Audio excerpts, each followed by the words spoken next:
8h52 sur Europe 1, Arnaud Benedetti est avec nous pour son livre « Comment sont morts les politiques ». Ah tiens, on avait un petit truc à vous faire écouter. Pardon. Qu'est-ce que je vais devenir? Je suis ministre, je ne sais rien faire.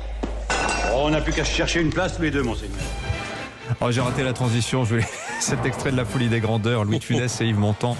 Qu'est-ce que je vais devenir? Je suis ministre, je ne sais rien faire. Si, ils ont des compétences quand même, nos ministres, mais réduits peut-être à une forme d'impuissance. C'est la thèse de votre livre, le constat en tout cas que vous dressez dans l'ouverture de ce livre, Comment sont morts les politiques.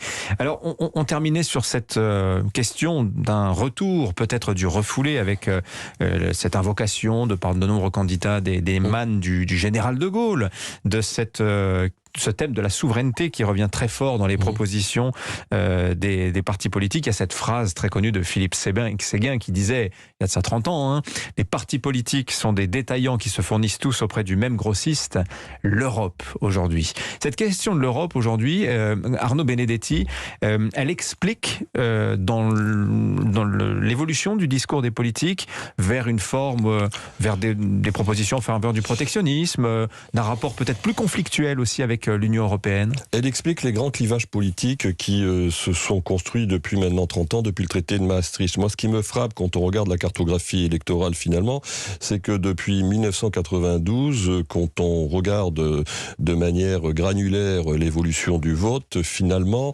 on retrouve la France du oui et la France du non qui continuent à se faire face avec, depuis en effet 2005, le sentiment que c'est plutôt la France du non qui domine dans l'opinion public.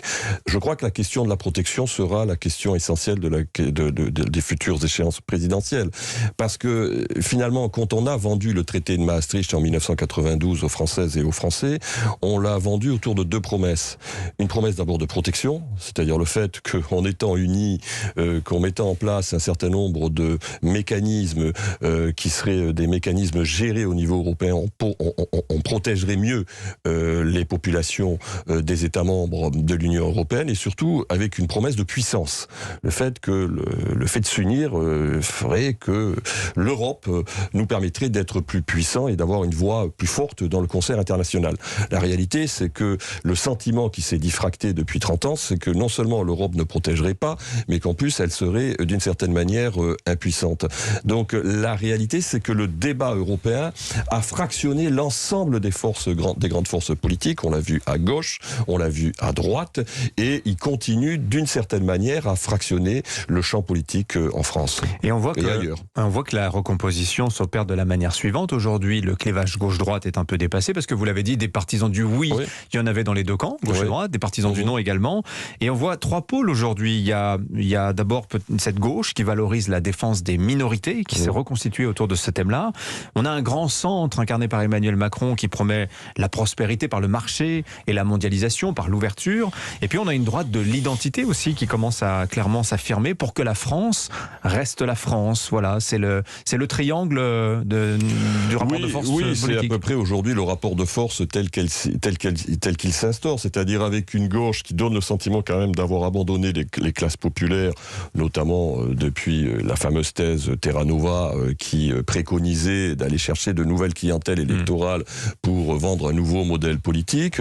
Un parti centriste qui finalement a réussi à agréger le centre-droit et le centre-gauche, ces républicains des deux rives qui ne se parlaient pas parce qu'ils avaient une histoire différente en termes de formation politique, mais qui finalement défendaient le même logiciel politique. C'est la grande réussite d'Emmanuel Macron, c'est d'avoir réussi à sauver des offres politiques traditionnelles qui étaient en grande difficulté grâce à sa candidature en 2017.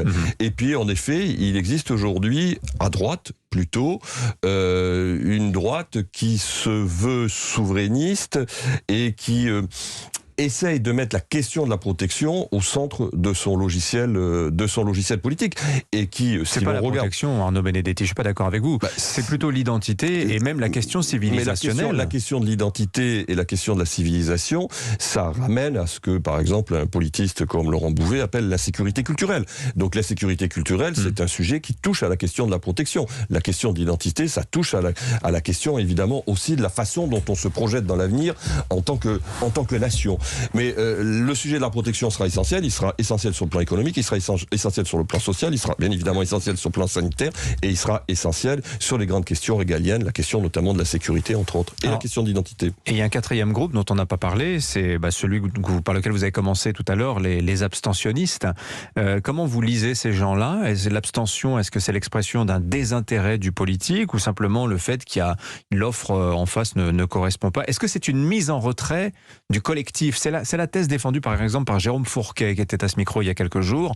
Lui pense qu'il y a un désengagement, une mise en retrait. Il n'y a plus le grand soir, il n'y a plus Dieu, il ne reste plus que la consommation. Et la politique, dans tout ça, on fait les frais d'une certaine manière. C'est une forme d'objection de conscience civique. C'est-à-dire que beaucoup de Françaises et de Français n'exercent pas leur droit de vote parce qu'ils ne se retrouvent plus dans les offres politiques, considérant que ces offres politiques ne correspondent pas à leurs attentes. Mais c'est peut-être plus compliqué, c'est qu'il y a quand même encore une fois un besoin de politique qui s'exprime. On voit qu'il y a un certain nombre de mouvements sociaux à gauche, à droite qui émergent. On voit qu'il y a des mobilisations qui à la fois sur le terrain mais aussi parfois de manière numérique s'expriment. Donc il n'y a pas forcément un rejet de la politique et encore une fois un rejet des formes classiques du politique. Puis il y a des mobilisations thématiques. On recevait tout à l'heure Hélène Touy du Parti animaliste, candidate d'une cause, d'une idée. Éric Zemmour également qui est quelque part l'incarnation candidat d'une idée. Oui, la vraie difficulté c'est que finalement il n'y a plus aujourd'hui un discours politique qui soit un discours politique agrégatif, qui porte une vision de la société, une vision d'ensemble.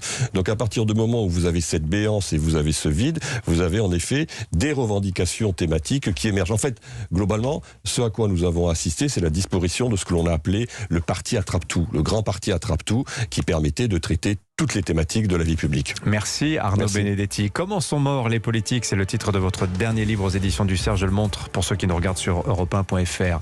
Bonne journée à vous. Bon